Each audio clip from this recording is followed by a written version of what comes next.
All right, so I'm sorry, and we can jump right into the presentation. Again, I want to apologize to anybody who was here a little bit earlier. There was a little bit of a mix-up with the Zoom time. So really sorry if you were hanging out on the Zoom call a little earlier than you expected to be on, or than I was on. But we will get started with talking about the Catalyst Grant. The Catalyst Grant is one of my favorite projects. We've been running it at the CEC for a couple of years now, and it gives me a lot of excitement whenever it's time to kind of roll out the Catalyst grantees. So I'll start by introducing myself. My name is Talisha Ramsaroop. I've worked at the TD Community Engagement Center for about 3 years now.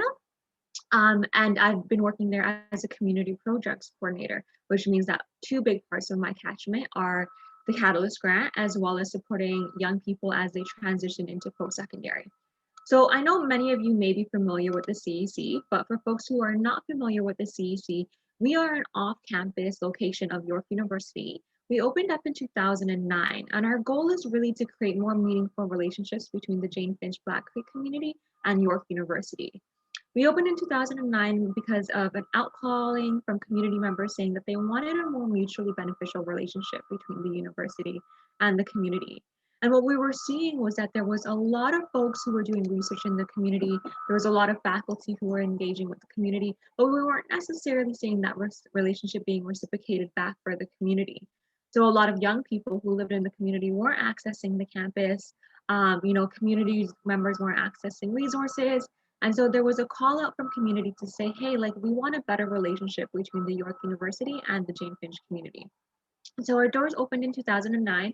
And we are located in Yorkgate Mall. So if anybody is familiar with the Jane Finch community, that is literally right at the center of the Jane Finch intersection.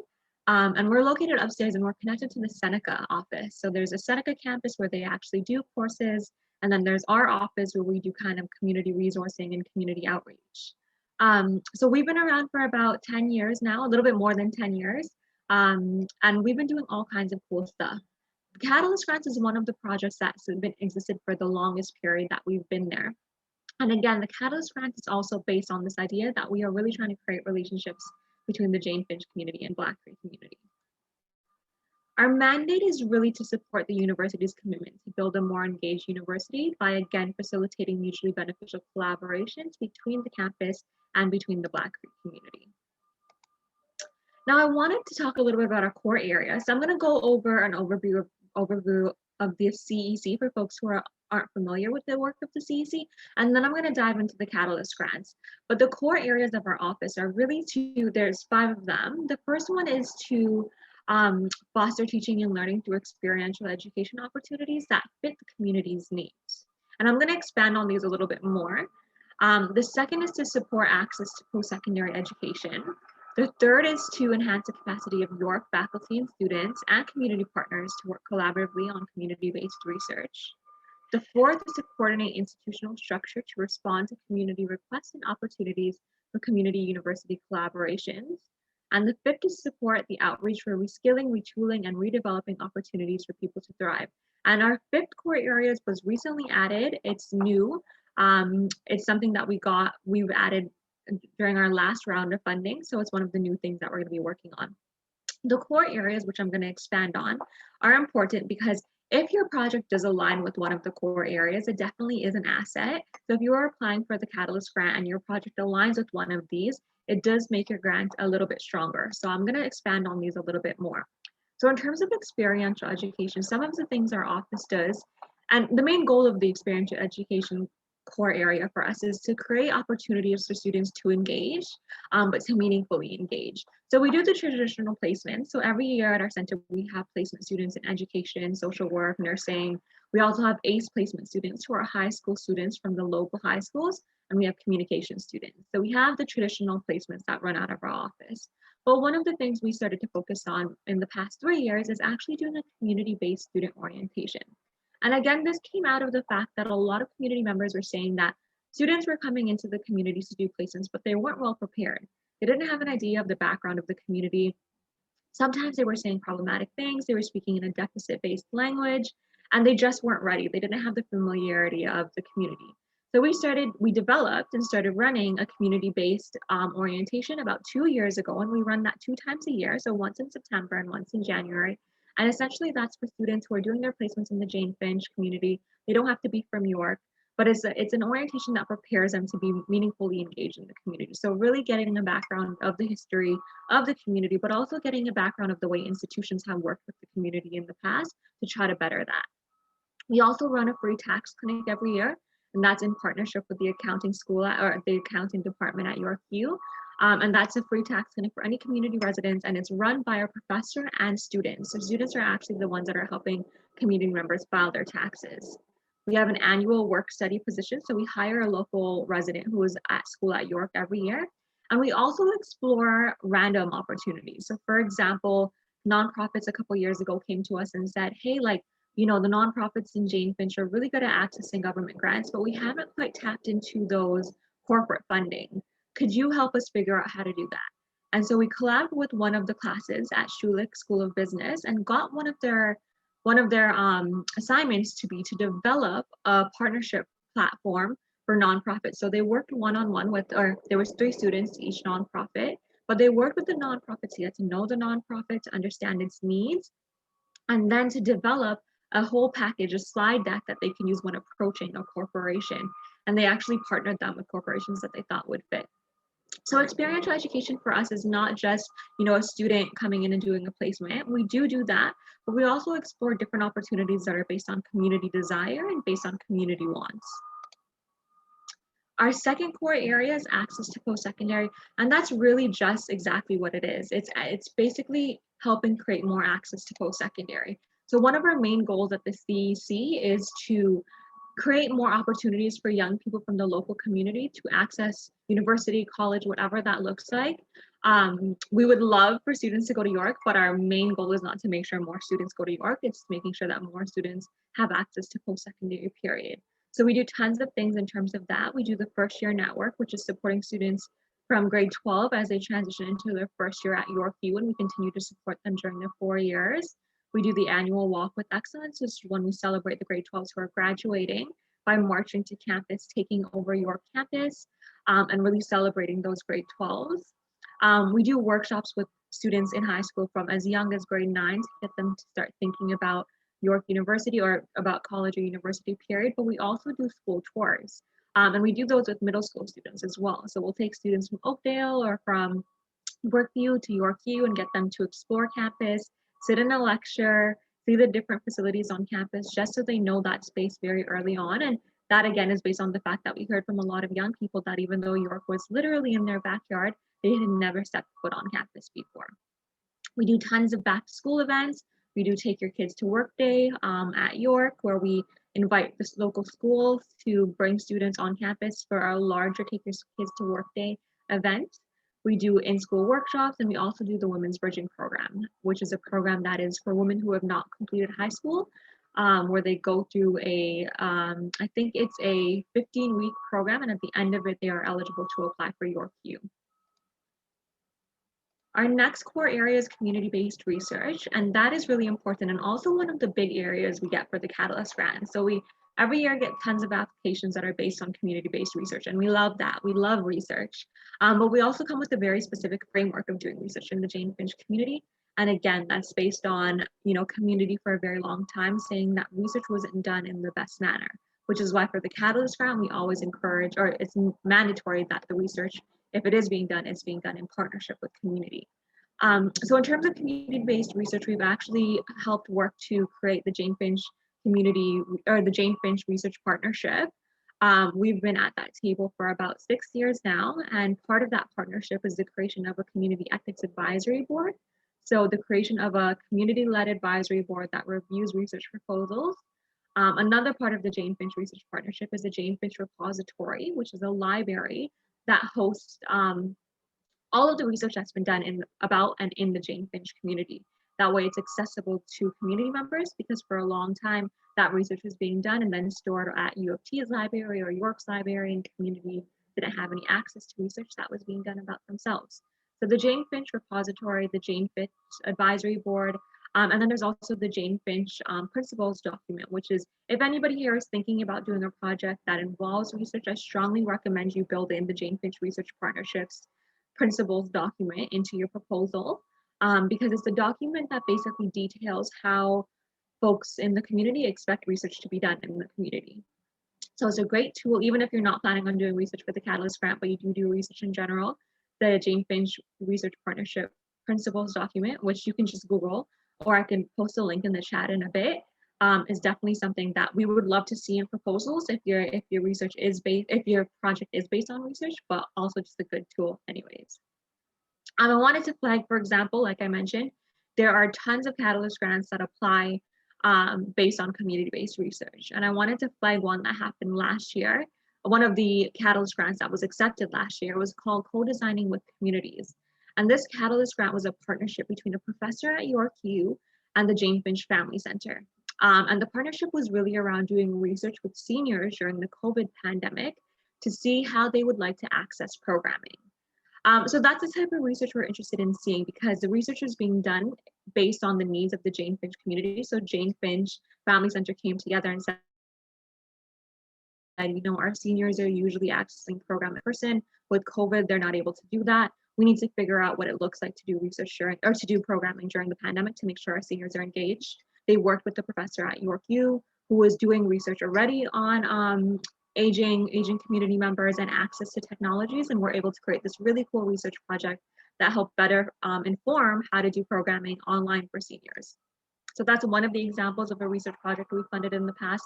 Another example is a project called Grow Our Grassways that we funded, I believe, about 4 years ago now. And that project was between local community members from the Fir Grove community. So it's a community that was being relocated.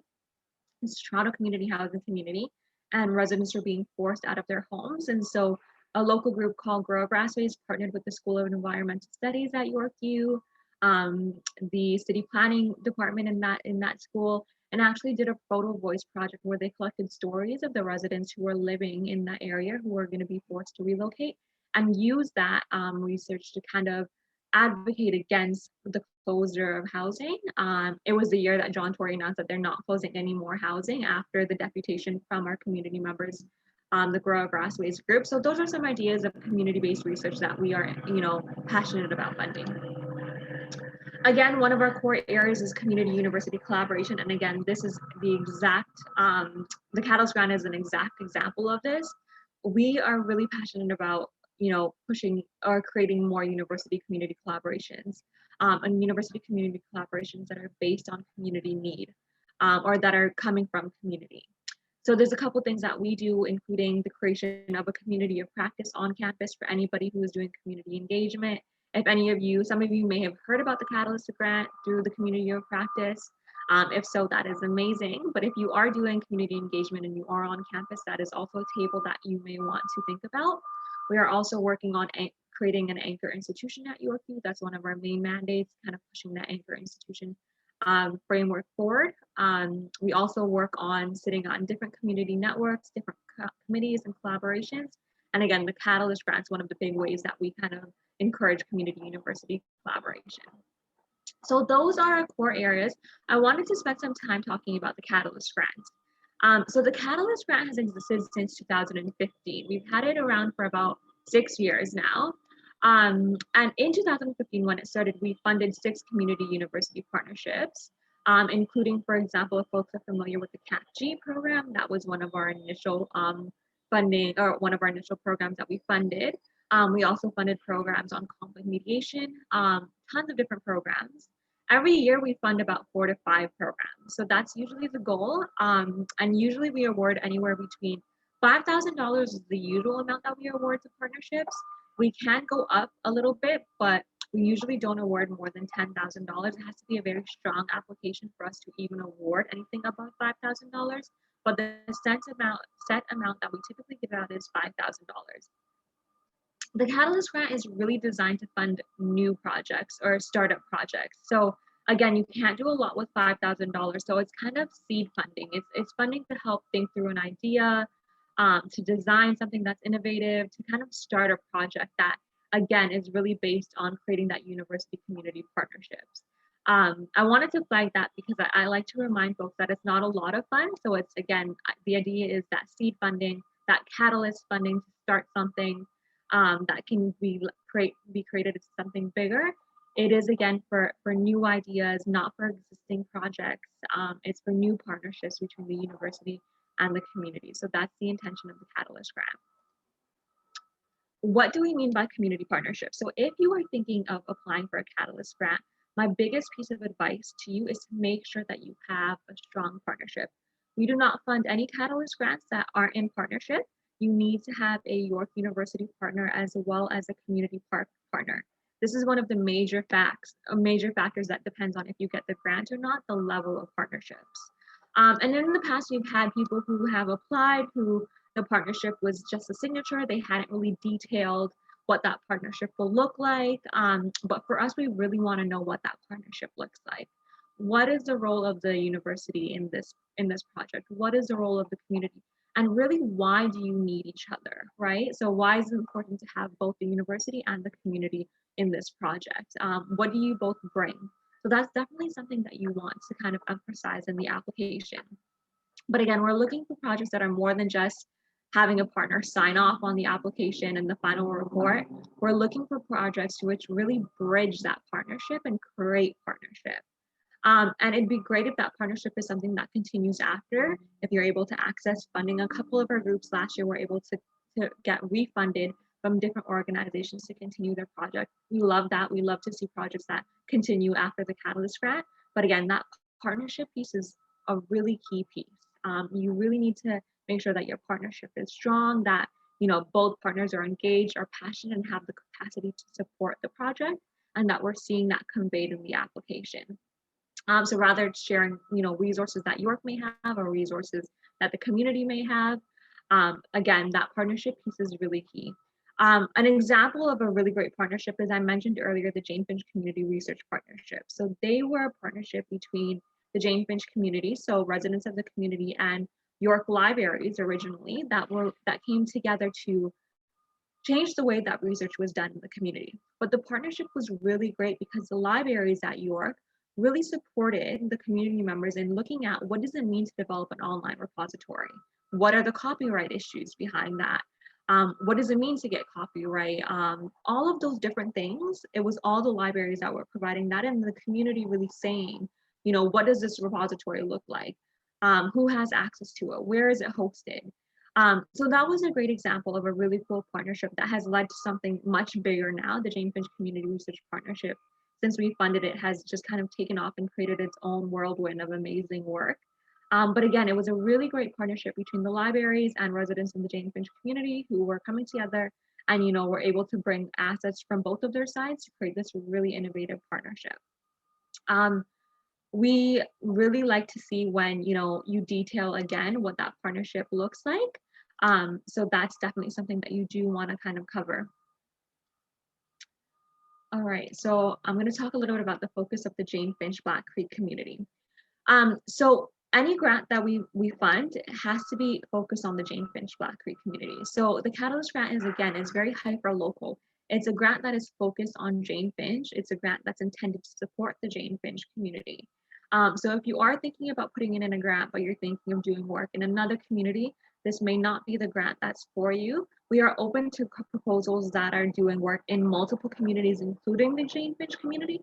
But again, because our office is really hyper local, really focused on Jane Finch, Black Creek, that's kind of what our focus is. And that's where I think proposals who talk about that, the work in the Jane Finch community and the effect of the Jane Finch community will come in stronger. So this can include youth, seniors, newcomers, any population living within the community, really. We're not strict on, it can only be residents, or it can only be seniors, or it can only be newcomers. We're open to anybody who is living in the community. If you want to focus on a specific population, that's great. If you just want to focus on the Jane Finch community, we're open to that too. The focus is really just making sure the work goes to the Jane Finch community. And so every year we have themes. So last year our themes were really around the COVID pandemic. This year we have two main themes. So if you are thinking again to apply for the Catalyst Grant, it does have to align with one of these themes.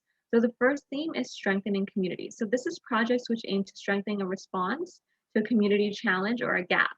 So for example, a project which addresses the gaps exacerbated by the COVID-19 pandemic in the Jane Finch community. So we're just looking for projects that are looking to, they've seen a gap, they've seen something, it could have been because of COVID that they've seen, you know, something that we've known existed before, but now it's much more clear. A project that is addressing that gap or, you know, filling a need or addressing a challenge is what we're looking for. Another theme that you can kind of base your grant on is enhancing equity through anti-Black racism. So we're looking for projects which look to improve community outcomes by applying an anti-Black racism lens. So if your idea has anything to do with any of these two, that is perfect. That's what we're looking for. So definitely a great opportunity to kind of to think through how you're gonna touch on both of these themes in your application. Again, if you are able to align with our 5 core areas, that is great. It's not mandatory. It definitely does build up your application if you are able to align for our core 3 areas, but we do know we're asking for a lot because we are asking for it to be a partnership between York University. We are asking for it to be focused on the Jane Finch community. We are asking for it to fit one of the 2 themes I mentioned earlier. And then if you can, for it to align with our 5 areas. In the past, we've only funded programs that align with our 5 areas. This year, we're deciding to be a little bit more flexible. So again, if your project doesn't quite align with one of these 5 areas, but it still aligns with the other 3, that is fine. But if it does align with these 5 areas, it definitely does give you some extra steps. So that is kind of the basics of the Catalyst grants. It is a pretty simple application. The application isn't very long. It's just a few questions that we do request from you. And essentially, if you are selected for the Catalyst grant, I'll give you an idea. Our applications are due in July. We usually have an idea of who is successful in August. After that point, we will let you know by the end of August if you are successful, and we will need to follow up with a couple pieces of material that we'll need from you. And I could touch base on those a little bit later if you are successful with the Catalyst grant, and there's a couple of key things we do need from you. But that is basically the Catalyst grants. I think I'll open it up for questions. I saw some stuff going on in the chat, so I'll double check what's going on in the chat. But if there are any questions, feel free to unmute yourself or to pop them into the chat box. And I will stop the recording as well.